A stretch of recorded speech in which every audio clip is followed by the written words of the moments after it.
Hey everyone, RogueGold here. Welcome back to the Division 2 and the second upload for the day because we now have the full patch notes for PTS Phase 2 of Title Update 22. Off the top, just want to say, if you hear the construction in the background, I apologize, out of my control. Hopefully it's done soon. But we're not going to let that stop us as we have a lot of changes to go through in these patch notes in addition to the dev stream that just happened earlier this morning. I put a video out on that. If you haven't seen it yet, I'll link it up above and in the description. They cover a lot of the highlight changes, answered a lot of questions during the Q&A section. But we've got even more stuff to go through in here, and there's some pretty good changes in my opinion. Stuff like reducing the nerfs on some of the brand sets, stuff like the MP7, they're giving ACES rifle damage to pair with the new functionality, a lot of good stuff. So we're going to get right into it and break it all down. Just wanted to shout out that I will be going live with Phase 2 of the PTS tomorrow. I'll be making a post on the community tab soon with exact timings. And as usual, if you're not already and you want to stay up to date on everything with the Division 2 moving forward, then I would appreciate you clicking that subscribe button if you haven't already. Without further ado, let's go. Alright, so here we are, Year 6 Season 2 PTS Patch Notes Phase 2. So again, the preload should be going live anytime now on UB Connect. If you're on PC, you can check that out and get it going because this starts tomorrow at those following times. So they go through. The patch notes include only changes made in response to feedback from Phase 1. For the complete patch notes, please refer to these following links. We covered all of this in a previous video. I'll leave links to everything you need in the description if you want to read this for yourself. If you want to check out my past coverage, all of it, it'll be down there. And we additionally covered the dev notes a few days ago in which they explain some of their philosophy behind the changes made since Phase 1, but this is purely going to be what has been done in response to the feedback from that first phase of the PTS, starting with Seasons 2.0. Under modifiers, they revised all modifier descriptions, so that's good. Hopefully those will be more clear than before. For the Stellite Coating one specifically, which we already talked about again in the dev stream thing, but they updated the description. They reduced the marksman rifle and rifle per bullet scaling from 10x to 2x. Those were very strong on that, so that makes sense to reduce that. And as covered, you no longer deal 90% reduced damage, only 60% if you're within the wrong range for that shield. So that should hopefully make it easier to counteract that if it's a bad scenario, whatever. That's been reduced. Under hostile countermeasures, they can now be found in legendary difficulty. That's pretty cool. It should be kind of fun to run through that with those additional enhancements. They said that more enemy types will now be equipped with hostile modifiers, and the scaling for your world difficulty is as follows. So the chances that enemies are going to have a modifier on them, if you're playing on normal, that's 20, hard 40, challenging 60, heroic 80, and legendary 95. So yeah, the higher you go up, the more likely you are to see them, and that should obviously preserve some of the challenge that's intended for those difficulties. The Black Tuscan Thrower archetypes are no longer eligible for Stellite Coating. They will now either have Master of None or Requital instead. Additionally, they reduce the likelihood of enemies having the Stellite Coating modifier on higher difficulty such as Heroic, and they said they tweaked the cooldown values of all active modifiers. Again, this is the ability that our agents get to use. They all now have the same cooldown of 55 seconds. I didn't get to unlock or try any of those in Phase 1, hoping that changes for Phase 2 because I'm definitely interested to see how those play out. For priority objectives, again, we talked about this, they implemented the abandoned feature. In case you get one that you just can't complete for whatever reason, you can get rid of it. It has then a 60-minute cooldown. They removed the settlement blockade as an activity type objective, and they also added Jefferson Plaza as a main mission type for the DC pool. Alright, moving on to the new stuff we're getting. Again, they said everything that's in these patch notes is only things that are getting changes from Phase 1. So we'll go over it one more time just so you know the new final values for the new Legatus brand set. The one piece gives you 30% swap speed, 2-piece 70% optimal range, and the 3-piece 15 weapon damage. We have the new name backpack called Vigil, comes with perfect versatile. You have all of these values here. So for 10 seconds, you get 45% within 15 meters. For shotguns and SMGs, that's reduced for PvP. Again, all of those following ones there, at most once per 5 seconds per weapon type. You also have the new named mask called the Visionario.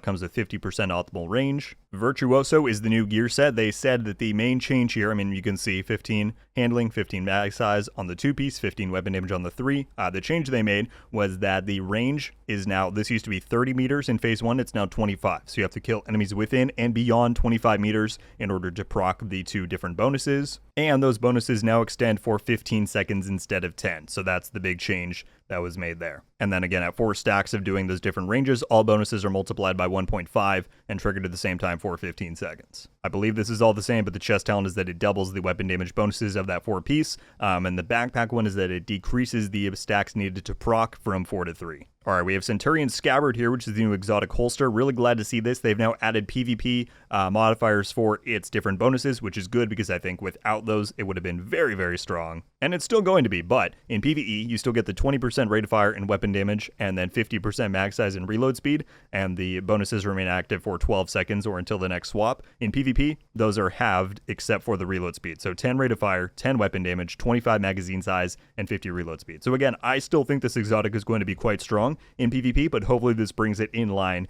with other options that you have in terms of exotics and gear sets and builds. This should be a lot more balanced. Moving on to the new weapons and talents for the exotic weapon, they talked about the Striga on the stream. It was bugged, so they fixed that bug where it had infinite range and stacking, so it was performing above what they expected. But additionally, they've also changed the talent so that instead of it spreading the mark within 20 meters, it's now 10. So it has been reduced a bit. We'll test it out. I assume it's still going to be quite strong, but worth testing for sure. Moving on to Reworks, they again talked about Sledgehammer already. It's now being moved back to being a group functionality talent, but lower than it is in TU21. You can see right here that as it is in the live game, grenades make targets take 30% more damage to armor. That's now going to be 15, and then 20% for the perfect version. So that's being brought down, but also the Mosquito exotic pistol is getting reworked so that it kind of works in conjunction with that to give you even more. Because in TU21, all it does is serve as a threat weapon. If you hit an enemy enough, they will forcefully target you. Now, you can still apply those stacks, but at 5 stacks, the enemy will forcefully target and take 25% more damage to armor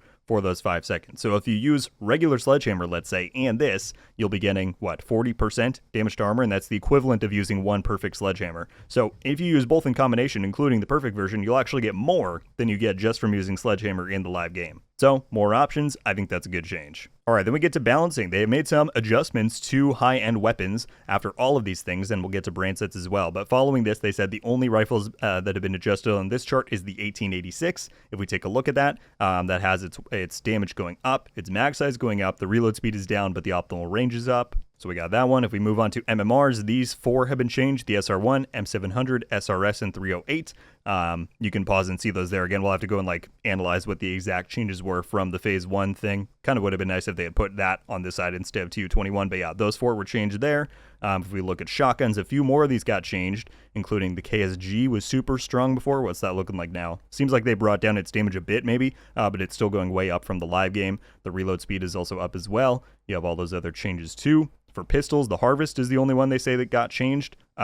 Getting a big damage buff still, and its RPM is going up. The reload speed, though, and optimal range will be down, but the Harvest is still going to be, I think, with the D50 reduced, potentially the best single-shot pistol in the game for high ends. Don't quote me on that, but maybe. The MP7 has had its nerf reduced following phase 1. It's still going down, but I checked this one because I was very curious about it. This was at 44,000 something in phase 1. It's now 46, so it's still losing damage and RPM, which is too bad, but that is by less than it was in phase 1, but the reload speed and optimal range is still going up.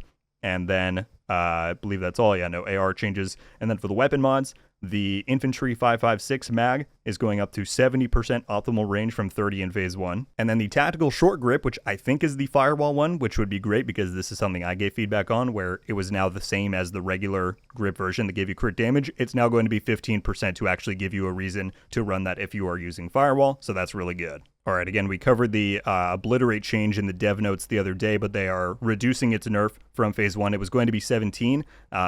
Well, this just shows in the live game, but it's now going to be 20. So in the live game, it's 25 stacks of weapon damage. Now it's 20. I think that's a solid change. You know, it's very strong right now. This should allow some other things to shine a bit, but still be quite strong itself. Perfect Allegro, I think, was higher than this in phase 1, but it's now going to be 15% instead of 12 in the live game. Sadist is being reduced a bit, especially in PvP. I think this is probably a good change because it was set to be very strong after its changes. I think this is going up even higher. But anyway, as of the final changes now, it will be 30% damage in PvE, 20% in PvE, and you can see how that compares here to the live game. Brazen, I don't fully remember what's going on here, but it's going up at least from the live game. In PvE, it's going to be 3.5, and in PvP, it's going to be 2%. Again, really glad to see the PvP considerations across the board here. The more that we get, the better. Heartbreaker is getting its buff reduced from phase 1. A lot of people were saying this is going to make it too strong.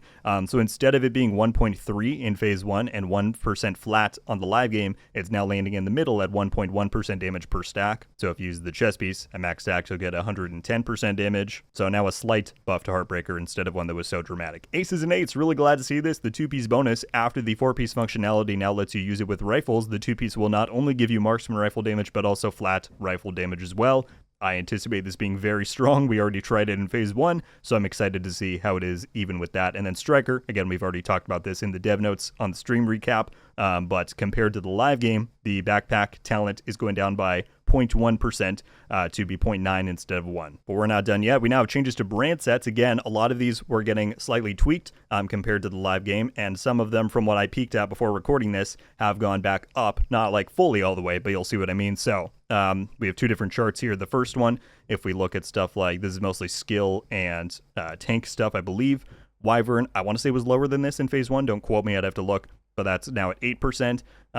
You can see the changes here. The red is nerf, so the skill efficiency is only going down by 2% here. Murakami down by 2 as well there. The ones I know for sure are better is stuff like Seska was 6.5 in phase 1. That's now 8% here, so they've increased that again by a little bit. Providence as well, I think, was going down in the crit chance department and all this stuff, so that's slightly raised. Sokolov has been raised as well. So you can see they made some slight adjustments there. It's still going to be a little bit less than it is in the live game, but hopefully that makes that sting a little bit less, right? Speaking of stinging, the Scorpio, we talked about this in the dev stream, how they announced that this too has had its nerf not completely reverted, but about halfway. I'm surprised this wasn't in the dev notes to begin with, but you can see that compared to the live game, this is how it is. And in phase 1, they had it so that you had to hit 3 shots to begin stacking the bonuses. It's now going to be 2, 4, 6, and 9. So you're still going to have to hit 2 additional shots. Actually, that's not true. For 7, you will. But anyway, it starts out with only 1 additional shot, and you can see how that increases as time goes on. So it's a slight rebalancing, but hopefully that makes it not as bad as it was before. We've also talked about the St. Elmo's already in those things. The rounds is being restored, so you'll still have a 70-round mag, but the crit values and the handling is being slightly reduced. But then we also here get 2 charts of the exotic weapon changes, which is really nice here. So you can see what's going on. Basically, this tells us what's happening if the exotics are following the changes that were made to their base versions, because that was kind of the whole deal, is that because the high-end versions are getting changed, some exotics follow that, some don't. It was a little bit confusing. So the St. Elmo's here, for example, is going up in base damage, and that's, in addition to its other changes, so it should hopefully kind of even out. The Bighorn is going up both in damage and mag size. The Chameleon is going up in damage. The Eagle Bearer is coming down a bit in base damage. I know a lot of people were talking about that, but its rate of fire does get increased, and this one's also getting its mods enhanced as well, so that should be kind of nice. The Lady Death's damage is going down. I think they did say the mods there are getting increased, though.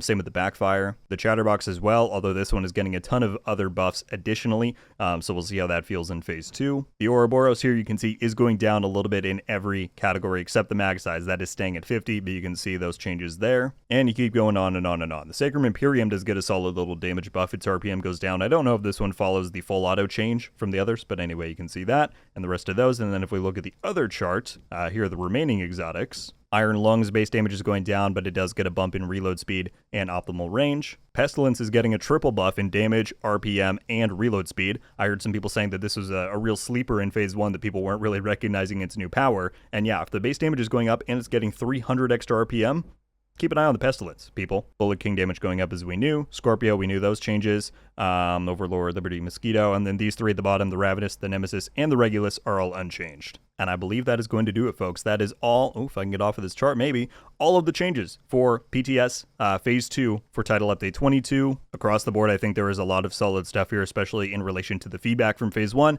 I assume not everybody's going to love everything. Probably some stuff in that exotic chart got some people going off, but as always, leave your thoughts and feedback on all of this down below. And more importantly, leave it in the dedicated feedback section for the PTS, which is in the game's official Discord server. They have a PTS section where they go and read all the stuff. That's where they got the ideas for these changes. And there's still time to change stuff before the live update. We've seen already how much stuff has changed between Phase 2, or Phase 1 and Phase 2. So again, there's still time to change. But yeah, I appreciate you all checking out this breakdown. Hope it was helpful in seeing what's coming in Phase 2. Again, I aim to go live tomorrow. Hopefully this construction will finally effing stop. But anyway, so stay tuned for that. And I'll have coverage on the PTS over the weekend in the coming days with more follow-up videos. But yeah, appreciate you all tuning in very much, and I will see you soon. Until then, RogueGold.